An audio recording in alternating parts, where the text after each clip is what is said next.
Welcome back to our channel today. Today we are talking about Suk Man Kua Su Im Lang, Mo Kai Chuyun Fat Jiao Va Thien Tong in the ancient days of wisdom and simplicity. Gautama Buddha often reminded his disciples of one essential truth: our words hold immense power. He said that the tongue, though small and soft, can be sharper than the deadliest blade. Unlike weapons that pierce the body, words can pierce the soul. They can uplift or destroy, inspire or discourage, heal or wound. In the wrong moment, even the slightest remark can sow seeds of destruction. Yet, when used with wisdom and compassion, our words can light up the darkest of paths. Buddha often taught that the most dangerous weapon is not made of iron, but of intention, carried on our breath and shaped by the tongue. He warned, unless we learn when to speak, how to speak, and most importantly, when to remain silent, we may become victims of our own voice. Silence, he taught, is not the absence of sound, it is the presence of awareness. Today, let me share with you a story that echoes through time, revealing how silence, when embraced with patience and presence, can transform a restless soul and awaken a deeper dimension of peace within.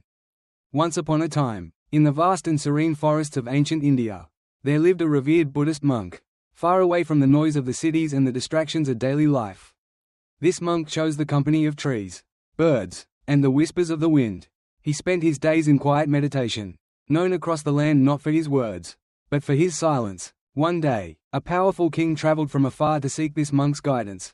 Despite his wealth, his kingdom, and his luxuries, the king was deeply unhappy. With heavy eyes and a troubled heart, he knelt before the monk and said, "Respected one, I am lost. I have everything a man could wish for: gold, power, recognition, yet I find no peace within. My mind is always racing. I feel angry, tired, and dissatisfied. Please, help me silence this storm within me." The monk looked into the king's eyes and said calmly, "The answer you seek already lies within you, but you have never looked deep enough to see it. If you are willing, I have a simple experiment, one that could change your life." Desperate for relief, the king agreed without hesitation. For the next 15 days, the monk instructed, "You shall remain here at my monastery. You will live like a common man, eat simple food, perform small tasks, and most importantly, remain in silence. Speak only when absolutely necessary. Observe everything, but do not react. Let stillness become your companion." The king agreed. On the first day, his thoughts surged like a storm. The absence of distraction made him confront the chaos within. Every hour felt long, every moment uncomfortable. He longed to speak to anyone, but resisted. But something strange began to happen. As night fell, a subtle peace began to rise within him. He couldn't explain it, but he began to feel lighter. He didn't understand why, but the silence, though difficult, was soothing him. On the second day, he started noticing the beauty of things he had never seen before. The way sunlight danced on the leaves, the sound of birds, no longer background noise, became a melody that calmed him. The wind whispered secrets to his soul, and for the first time in years, he listened. With each passing day, his restlessness slowly faded. On the 10th day, there was no urge to speak. On the 12th day, he found himself sitting under a tree, eyes closed, not out of discipline, but because his mind naturally entered a deep state of meditation. For the first time, he experienced what it meant to be present. He wasn't chasing peace, peace had found him. On the 15th day, the king returned to the monk.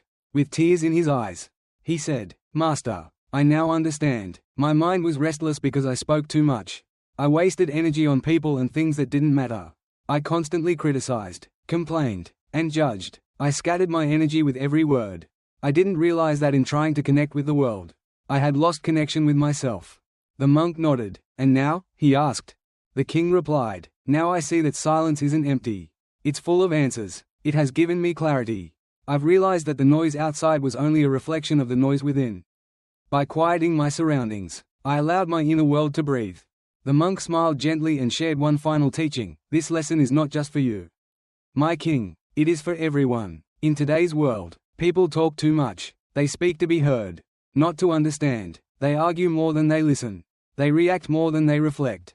But if each person embraced silence, even for a few minutes a day, the world would know fewer arguments, fewer misunderstandings, and more peace." He continued, "Do you know why Gautama Buddha often chose silence over words? Because silence is the beginning of self-knowledge. Only when you go inward, only when you dive into the depth of your own being, do you begin to know who you truly are. Speaking less is not a weakness, it is a discipline of the wise. 90% of what we say is unnecessary. If we cut that out, we cut 90% of the problems we face. So, dear friends, take this wisdom to heart. Observe your speech, reflect before you respond, speak only when your words can uplift, heal, or guide. Let silence become your teacher.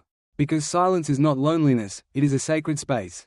It is where the soul breathes, where the mind heals, and where the heart learns to listen.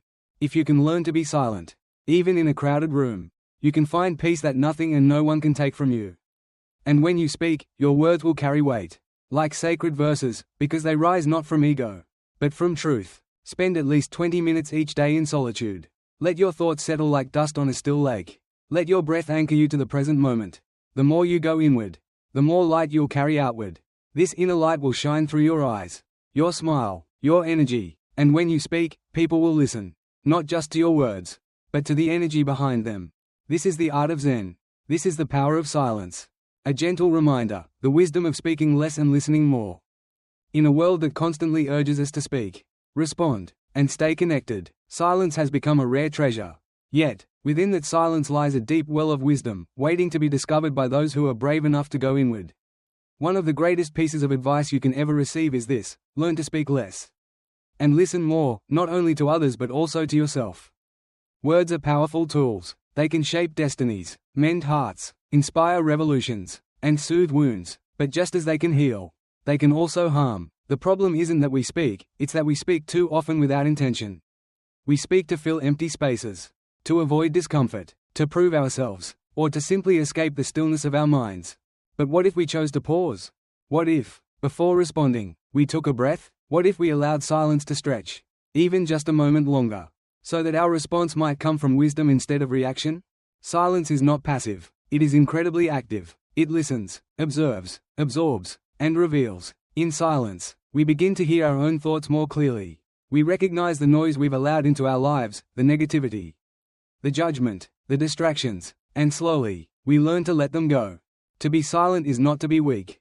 In fact, it takes immense strength to choose stillness in a world that praises loudness. It takes courage to resist the urge to react, to gossip, to correct, or to dominate a conversation. But those who master this art often find themselves more respected, more centered, and more in tune with life. Speak less, and you'll notice something remarkable. When you finally do speak, people listen. Your words begin to carry weight.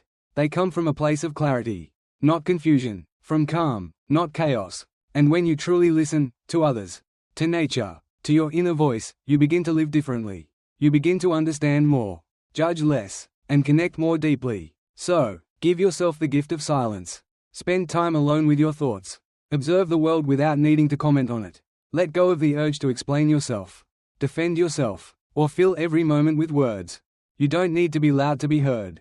Sometimes, the quietest soul in the room is the one who carries the deepest wisdom.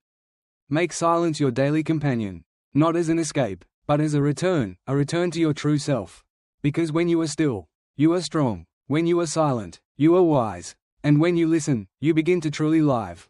Thank you for watching until the end of the video. If you find this video useful, please like, share and subscribe to the channel, and don't forget to turn on the notification bell so you don't miss out on more valuable content. See you in the next video.